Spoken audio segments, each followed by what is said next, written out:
तं त्रोटकं वार्तिककारणं अस्मद्गुरुं सन्ततमानतोऽस्मि। श्रुते स्मृते पुराणानाम् आलयं करुणालयं नमामि भगवत्पादं शङ्करं लोकशङ्करं शङ्करं शङ्कराचार्यं केशवं बादरायणं सूत्रभाष्यकृतो वन्दे भगवन्तो पुनः पुनः।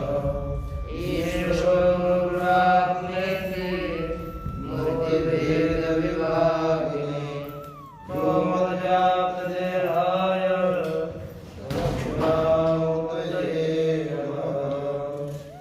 ॐ भद्रं कर्णेषु शृणुयाम देवाः भद्रं पश्येमाक्षभिर्यजत्राः स्थिरैर्नमैर्विश्वासंस्थिर्विश्लेषेमदेवैकं यदायुः।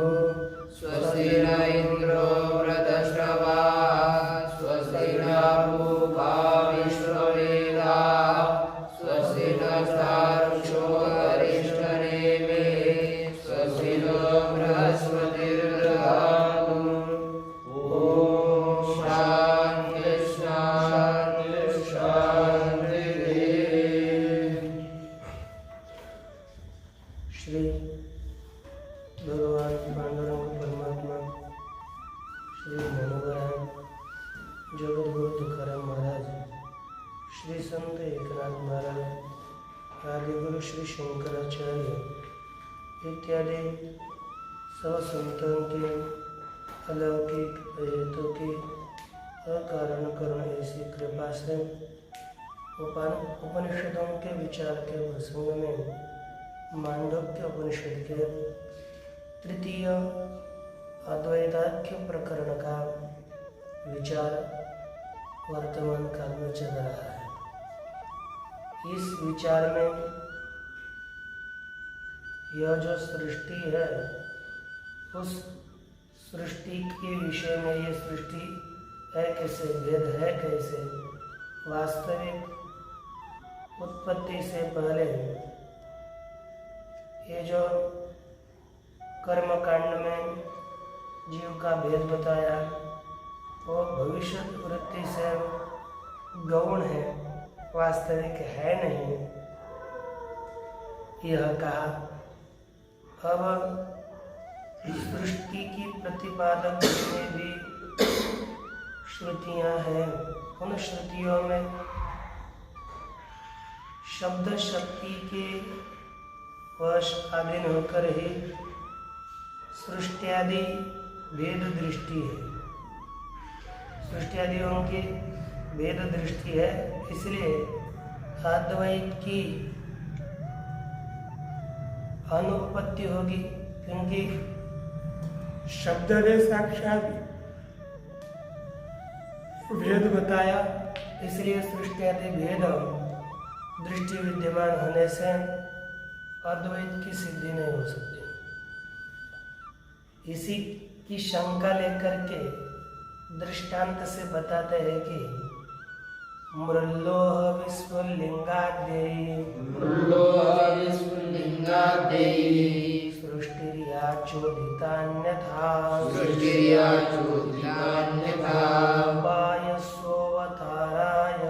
उपायस्योऽवताराय नास्ति भेदः कथंचन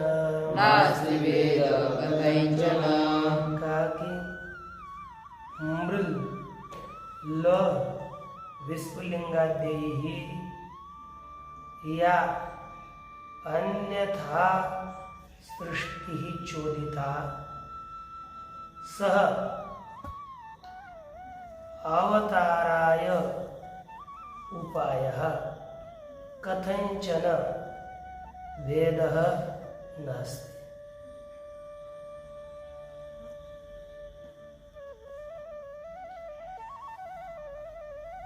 मृत लोह विस्फुलिंगाद्यैः दृष्टांत है।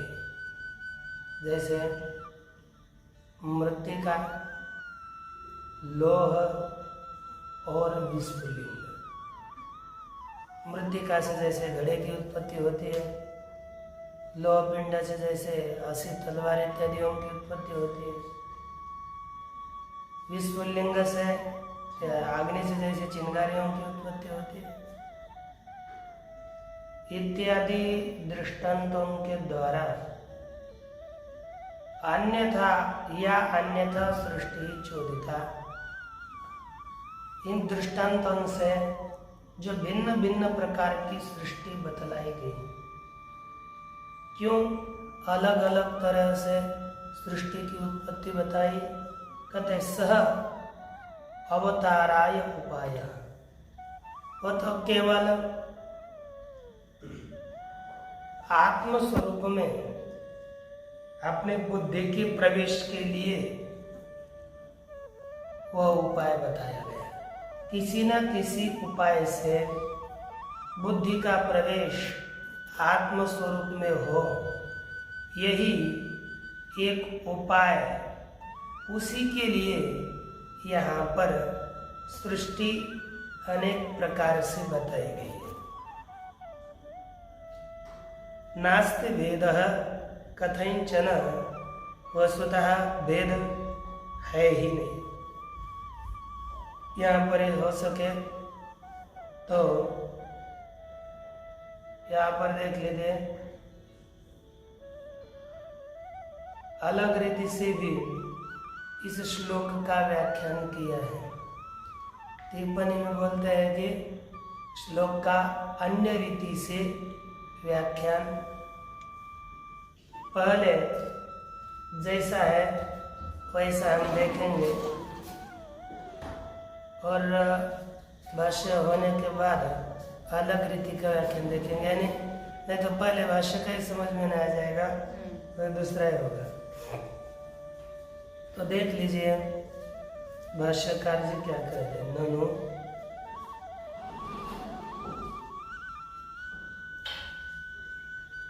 यदि उत्पत्ते प्राक् अजं सर्वम् एकम् एव अद्वितीयम्, तथापि उत्पत्ते ऊर्ध्वं जातम् इदं सर्वं जीवाश्च भिन्ना इति।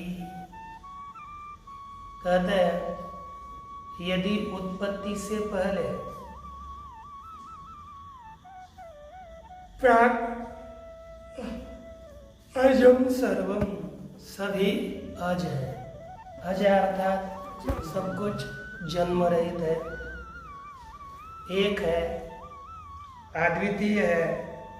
तथापि उत्पत्ति ऊर्ध्वम, उत्पत्ति से पहले सब कुछ आज है, ये मान्य है, तो भी उत्पत्ति के पश्चात जातम इदम सर्वम, यह संपूर्ण जात है, अर्थात संपूर्ण उत्पन्न होता है। जीवाश्च भिन्ना, जीव भी भिन्न भिन्न है, अलग अलग है। इसलिए इति मय्वम, ये शंका हो गई उत्पत्ति से पहले होने पर भी, बाद में तो जो होता उत्पन्न होने के बाद ये जीव परस्पर भिन्न हो सकता है। तो उसके उत्तर में कहते हैं मायवम, ऐसा मत कहो। क्यों?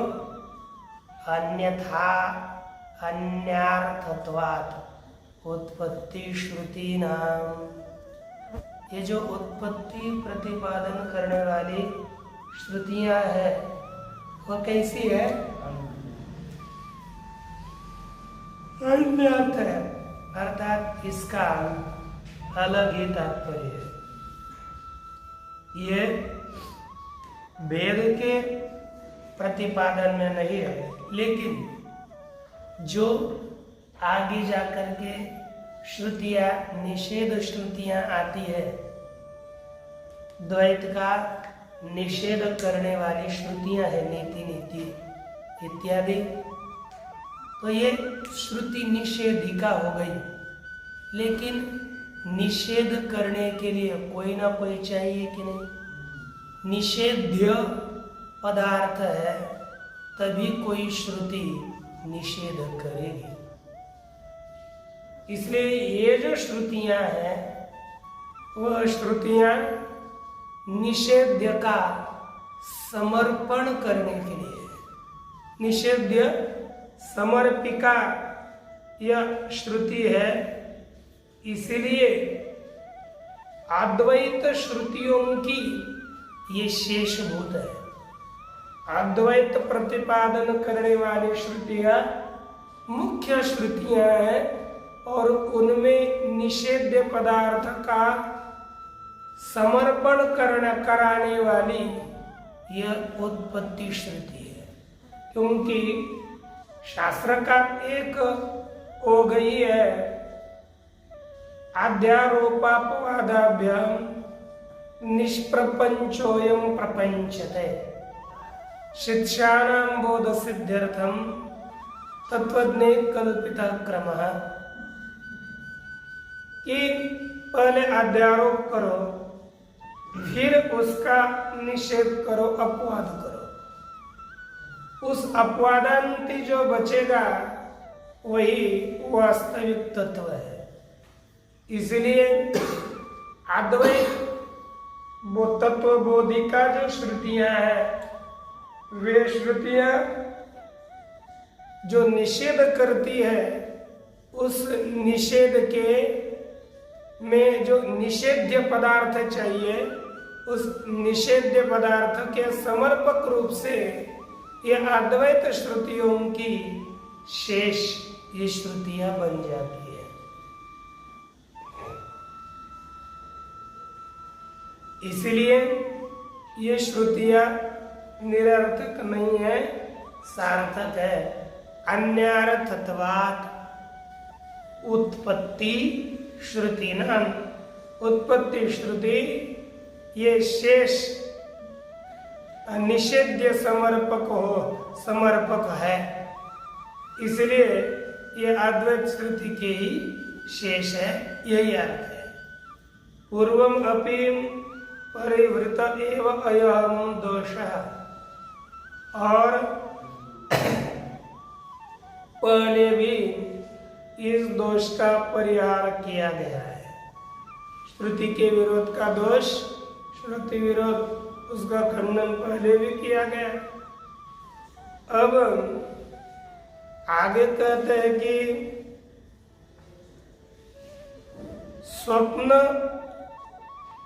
वत् आत्म माया विसर्जिता संघाता घटाकाशोत्पत्ति भेदादिवत जीवानाम उत्पत्ति भेदादि रीति। कहा कि स्वप्नवद आत्म माया विसर्जिता संघाता, जैसे स्वप्न से, स्वप्न की जो माया है, अविद्या है, उससे ही स्वाप्निक सभी पदार्थ उत्पन्न होते हैं। उसी तरह अपनी माया से यह संपूर्ण जगत, संपूर्ण संघात अपनी माया से उत्पन्न हुआ है। वास्तविक इस जगत की कोई सत्ता है नहीं, लेकिन केवल अपनी माया से उत्पन्न हुए हैं और अपनी माया से उत्पन्न हुए पदार्थों में ही हम लोग फंसे हुए हैं। बोलते हैं क्या, यह कलयुग बहुत विचित्र है, इसमें परमार्थ करना बहुत कठिन है। किसमें बोलते हैं अपनी माया में फंसे हैं और अपने आप बड़बड़ करने जा रहे हैं। ये वास्तविक पदार्थ है नहीं और अपने ही माया के द्वारा अपना ही रास, अपने ही स्वयं ही जन्म मरण के चक्कर काटते रह रहे हैं। वास्तविक यह संसार तो है नहीं, लेकिन उसमें अटके फंसे हैं। यह समझना है कि हम वास्तविक इस संसार में फंसे हुए हैं। वास्तविक यह संसार है नहीं, अपने माया से संपूर्ण संसार उत्पन्न हुआ है, लेकिन बस बुद्धि से पढ़ते हैं शब्द से सुनते हैं, अंतःकरण में कोई बात स्थिर नहीं रहती, तभी तो हम संसार की ओर ही दौड़ते रहते हैं। नहीं तो उससे उपरत होना बहुत महत्व की बात है, क्योंकि उपरति, वास्तविक उपरति और बाह्य त्याग, इनमें बहुत बड़ा अंतर होता है। वास्तविक अंतःकरण से उपरति होनी चाहिए, लेकिन वो नहीं होती, बाह्य त्याग हो मात्र होता है, छोड़ देना बस। घटाकाशोत्पत्ति वेदादिवत जीवानाम उत्पत्ति वेदादि, एक जीवानाम उत्पत्ति वेदादि कैसे है? जीवों के उत्पत्तियों के उत्पत्ति इत्यादि भेद है, ये कैसे? कहते घटाकाशोत्पत्ति वेदादिवत। जैसे घट रूपी उपाधि के उत्पत्ति से घटाकाश की उत्पत्ति होती है, मठ रूपी उत्पत्ति होने से, मठ रूपी उपाधि की उत्पत्ति होने से मठाकाश की उत्पत्ति होती है। तो जैसे घटाकाश के उत्पत्ति और घटाकाश मठाकाश इत्यादियों का भेद होता है, उसी तरह अंतःकरणादियों के अविद्यादियों के उपाधि के उत्पत्ति से जीवानाम उत्पत्ति भेदादि, जीवों की उत्पत्ति होती है और जीवों का भेद होता है।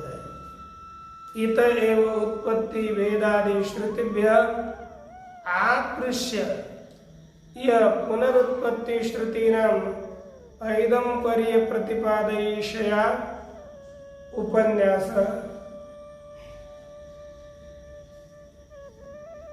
इत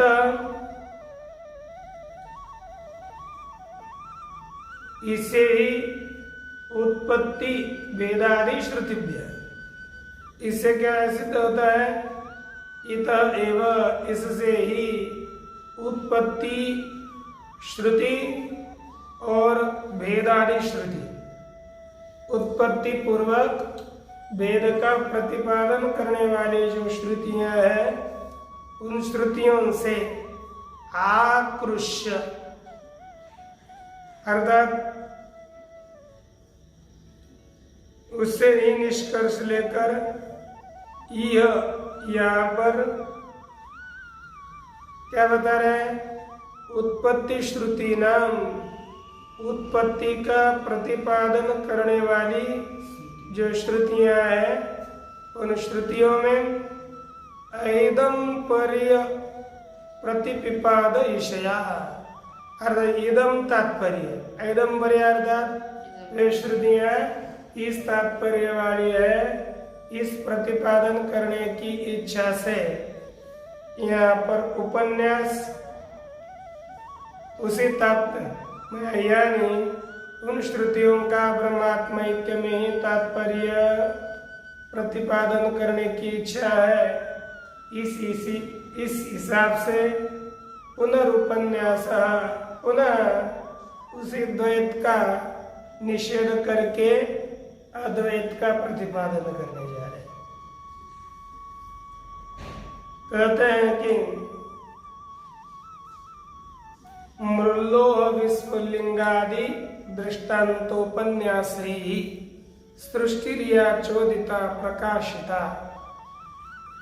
कहा कि मृत्तिका, लोह और विस्फुलिंग इत्यादि दृष्टांतों के द्वारा सृष्टिरिया चोदिता, जो सृष्टि प्रेरित की गई, जो सृष्टि प्रकाशित हुई, उत्पन्न हुई।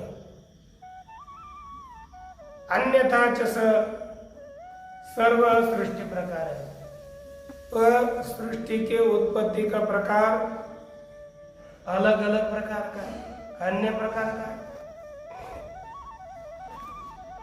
जीव परमात्मा का तो बुद्धि अवतारा उपायो अस्माकम, लेकिन ये उपाय आपने क्यों बताया? कहते जीव और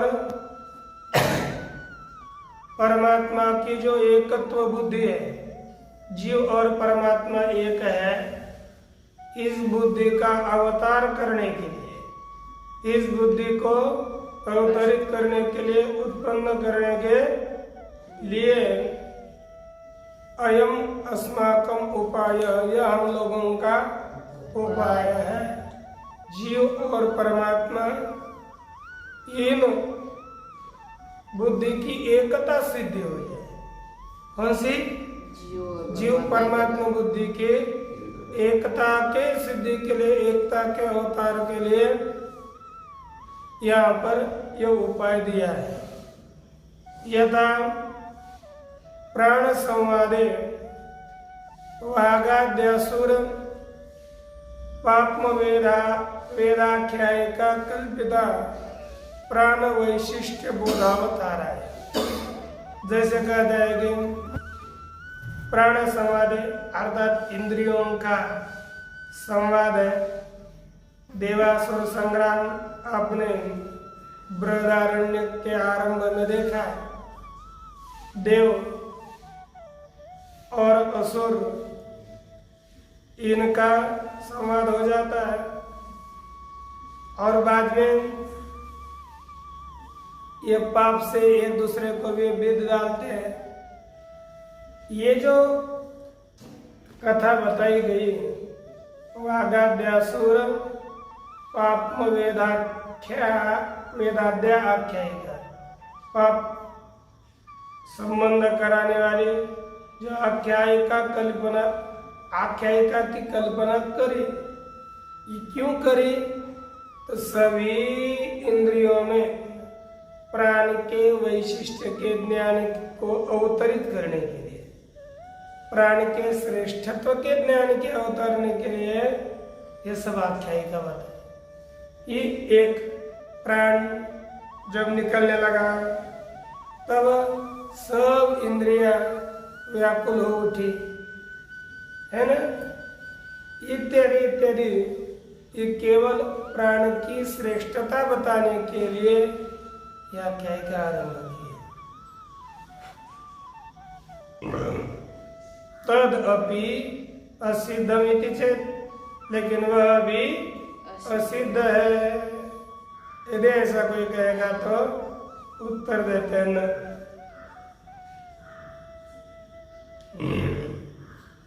इसलिए वस्तुतः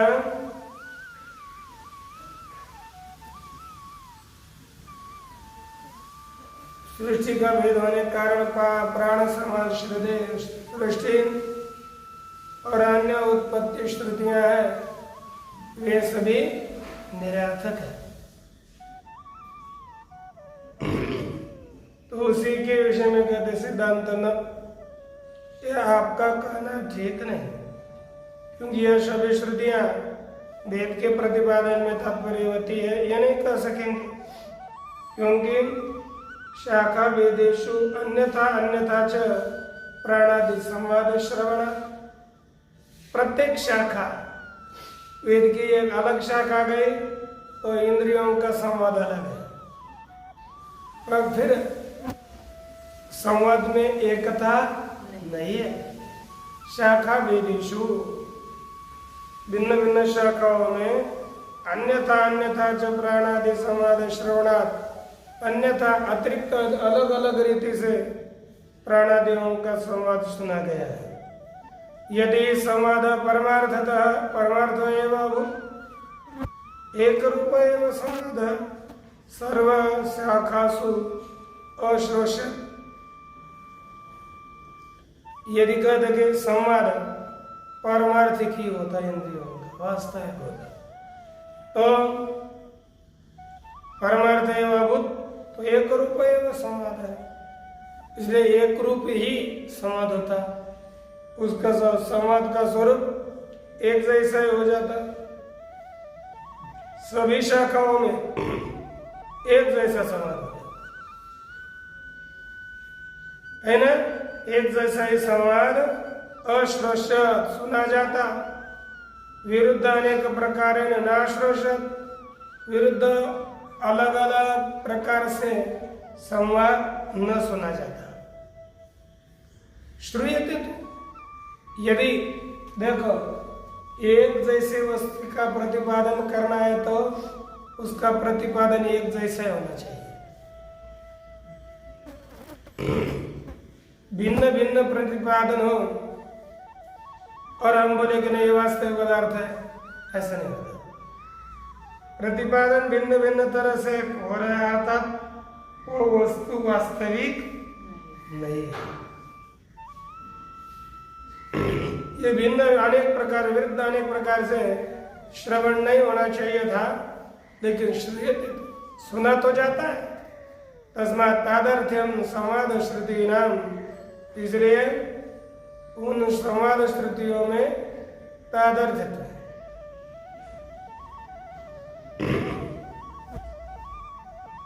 तादर्थ्यम अर्थात भेद न तादर्थ्यम अर्थात किसके लिए नहीं है?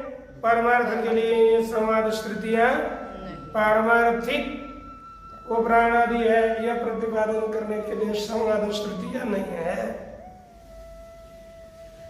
तथा उत्पत्ति वाक्यानि प्रत्येतव्यानि, इसी तरह इस सृष्टि के उत्पत्ति वाक्य है ये भी समझने चाहिए। अर्थात यह उत्पत्ति वाक्य भी वास्तविक भेद बताने के लिए वाक्य नहीं है, यह केवल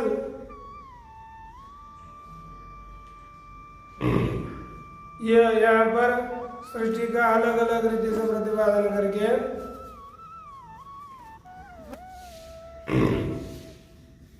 आत्मतत्व के ज्ञान के लिए ये समझ लीजिए।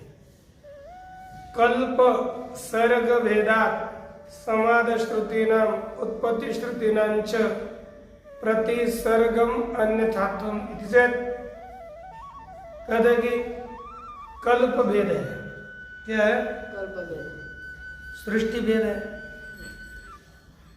संवाद श्रुतीनाम उत्पत्ति श्रुतीनां च प्रतिसर्गम अन्यथात्वम, जितने भी संवाद श्रुतियां हैं और उत्पत्ति श्रुतियां हैं वे सभी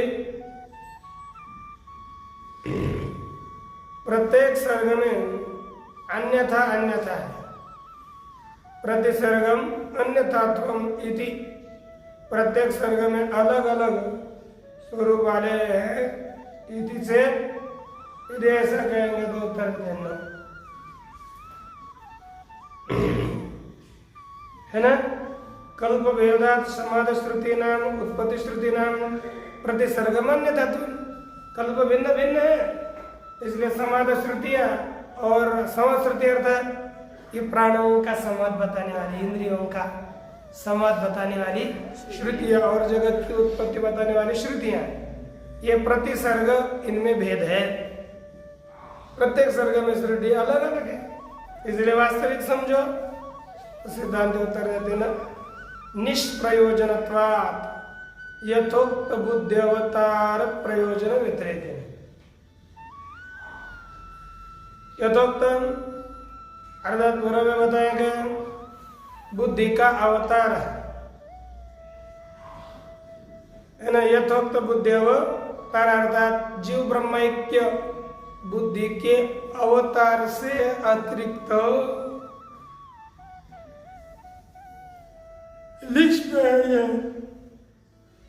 निष्प्रयोजनत्वात्, इन श्रुतियों में क्या है?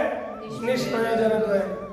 जीव ब्रह्मैक्य प्रतिपादन से अतिरिक्त इनमें कोई विषय नहीं है। सभी श्रुतियां निष्प्रयोजन है जीव ब्रह्मैक्य के प्रतिपादन के बिना। केवल जीव ब्रह्मैक्य का प्रतिपादन करना ही ये वास्तविक ध्येय है, नहीं अन्य प्रयोजनवत्यम संवादोत्पत्ति श्रुतीनां शक्यम कल्पयितुम। इसलिए जो संवादोत्पत्ति बोधक श्रुतियां, संवाद और उत्पत्ति श्रुतियां, इनमें अन्य प्रयोजनवत्व की कल्पना है ना नहीं की जा सकती। यह अन्य प्रयोजन दूसरा कोई हो नहीं सकता। एक ही प्रयोजन है जीव ब्रह्म ऐक्य ज्ञान। केवल संवाद और उत्पत्ति आदि श्रुतियों में अन्य प्रयोजनवत्व की कल्पना नहीं की जा सकती। ये श्रुतियां संवाद के ही प्रतिपादन में, ये संवाद केवल जीव ब्रह्म ऐक्य के ज्ञान के लिए, उत्पत्ति श्रुति भी जीव ब्रह्म ऐक्य के ज्ञान के लिए, उसका दूसरा कोई प्रयोजन नहीं है, हम उसकी कल्पना भी नहीं कर सकते। तथा तो प्रतिपत्तये ध्यानार्थमिति चेत्, कहते कि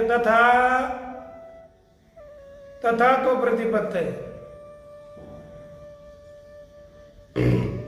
तथा तो अर्थात एकत्व के ज्ञान के लिए ये श्रुतियां किस लिए है? ध्यानार्थम, ध्यान के लिए। इति चेत् कहते न कलोत्पत्ति प्रलयानां प्रतिपत्तेः अनिष्टत्वात्, कहते कि कलह, उत्पत्ति और प्रलय, इनका विज्ञान इन्हीं श्रुतियों से होता है। इसलिए इनमें वे अन्य के लिए है, ये ठीक नहीं है, क्योंकि कल उत्पत्ति प्रलयाणाम प्रतिपत्ति अनिष्टत्वा, कल की उत्पत्ति प्रलय इनका ज्ञान होना ही ये अनिष्ट है। इसलिए ध्यानार्थ नहीं कहेंगे। तस्मात् उत्पत्त्यादि श्रुतयः, इसलिए उत्पत्त्यादि श्रुति किस लिए है? आत्म एकत्व बुद्धिवताराय, आत्म जीवात्म ब्रह्म जीवात्मैक्य बुद्धि के अवतरण के लिए ये श्रुतियां है। न अन्य अर्थ कल्पयितुं युक्ताः, वो अन्य अर्थ के लिए, अन्य प्रयोजन के लिए ऐसी कल्पना नहीं की जा सकती। अतो नास्ति उत्पत्त्यादि कृता भेदः कथंचित्, इसलिए उत्पत्त्यादि कृत किसी भी तरह का भेद नहीं है।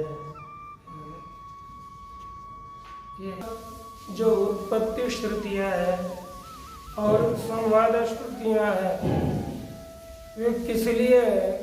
उनके विरोध का परिहार करके इसके पश्चात उपासना विधि की जो अनुपत्ति है, उनका विरोध है, उनका परिहार करने के लिए आगे करते हैं। आश्रमास्त्रिविधा हीन मध्यमोत्कृष्ट दृष्टयः उपासनोपदिष्टेयम् तदर्थम् अनुकम्पया आश्रमास्त्रिविधः हीन मध्यमोत्कृष्ट दृष्टयः, कहते निकृष्ट, हीन अर्थात निकृष्ट, दूसरा मध्यम और उत्कृष्ट दृष्टि वाले, त्रिविधा, तीन प्रकार के आश्रमाः, यह अधिकारी है, तीन प्रकार के अधिकारी है। उपासनोपदिष्टा इयम तदर्थम अनुकंपया,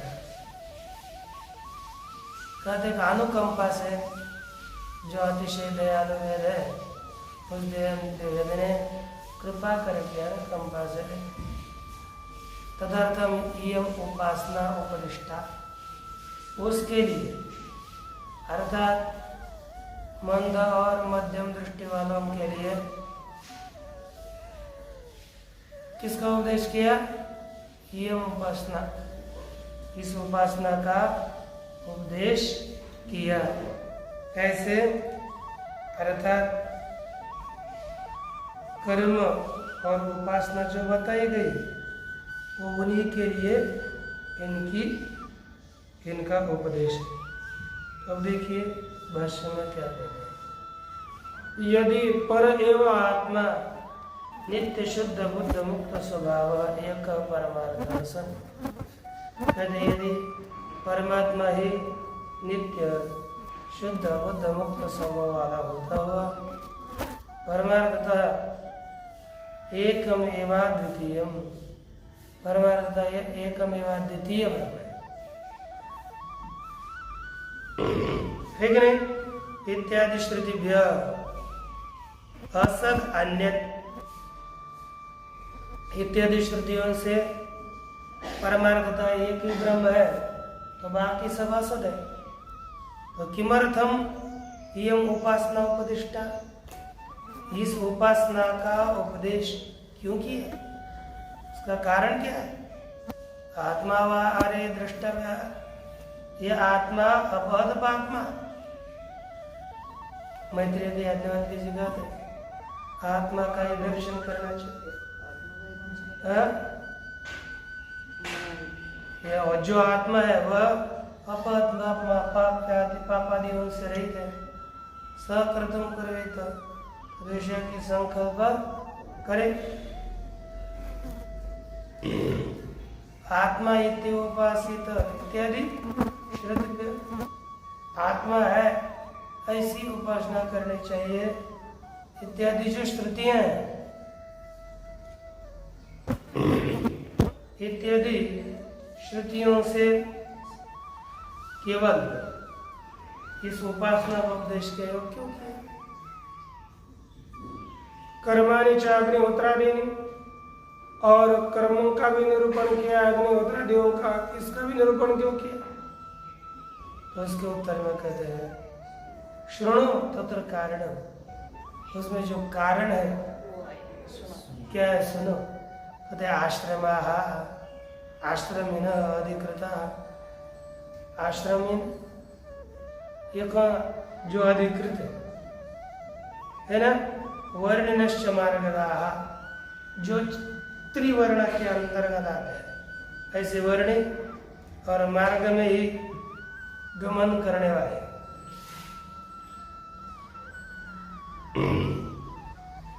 आश्रम शब्द से प्रदर्शनार्थत्वात् त्रिविधा, आश्रम शब्द के प्रदर्शन के लिए 3 प्रकार यहाँ पर बताए। तो कहते कैसे 3 प्रकार बताए। हीन मध्यम उत्कृष्ट दृष्टि है, हीन दृष्टि वाला, मध्यम दृष्टि वाला और उत्कर्ष दृष्टि वाला। हीन अर्थात निकृष्ट, मध्यमोत्कृष्टाच दृष्टिर, निकृष्ट मध्यमोत्कृष्टाच दृष्टिर दर्शन सामर्थ्यम ऐसा। मध्यम और उत्कृष्ट दृष्टि यही दर्शन सामर्थ्य है जिनका वे मंद मध्योत्तम बुद्धि सामर्थ्योपेता, वे मंद बुद्धियोपेत है, कोई मध्यम बुद्धि से युक्त है और कोई उत्तम बुद्धि से युक्त है। उसी के अनुसार ये मंद हीन मध्यम और उत्कृष्ट ये भेद हो चुका है।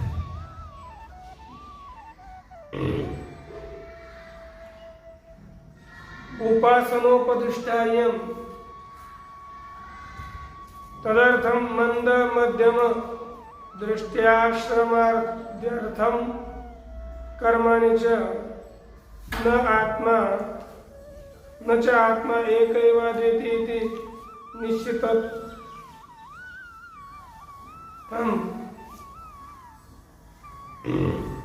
अदृष्ट्यर्थम दयालुनावेदेन अनुकंपया सन्मार्गाः सन्तः कथम एवं उत्तमाम एकत्व दृष्टि प्राप्त। कहते हैं कि उपासनोपदिष्टेयम, इस उपासना का उपदेश किया गया। तदर्थम, इसलिए मंद मध्यम दृष्टियाश्रमाद्यर्थम, मंद मध्यम जो दृष्टि वाले आश्रम है उनके लिए कर्म कर्माणि च, उपासना और कर्म। आत्मा एक एव अद्वितीय इति, आत्मा एक ही है, अद्वितीय है, ऐसे निश्चितोत्तरम अदृष्ट्यर्थम, अनिश्चित हो चुका है। कौन? तुम।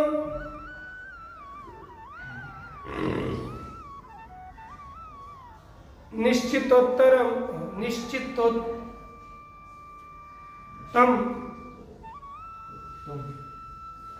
निश्चिता उत्तम दृष्टियर्थम। देखा थे कि ये श्रुति ने एकमेव द्वितीय इत्यादि श्रुतियों का निश्चय किया। यह किस लिए? उत्तम पुरुष के दृष्टि के लिए, दयालु वेद से, अनुकंपा से इसका उपदेश किया। और उसके बाद सन्मार्ग का संत, सन्मार्ग में जाने वाले संत लोग सन कथम इमाम उत्तमाम एक तो दृष्टि प्राप्त हो रहे थे, वे कैसे इस तरह की जो उत्तम दृष्टि है उसे प्राप्त करेंगे? तो श्रुति ने कहा यन मनसा न मनुते येना और मनोमतम तदेव। जिसका मन के द्वारा मन नहीं किया जाता, लेकिन मन जिसके द्वारा मन का मनमत होता है वही ब्रह्म है, ऐसा समझ लीजिए। और वही आगे इसलिए कहते यदि तुम जिसकी उपासना की जाती है वो ब्रह्म नहीं है, तत्वमसि, इसके द्वारा वही ब्रह्म तू है। आत्मा एवं इदम सर्वम, यह आत्मा ही सब कुछ है इत्यादि श्रुतियों से यही निर्धारित होता है। ठीक,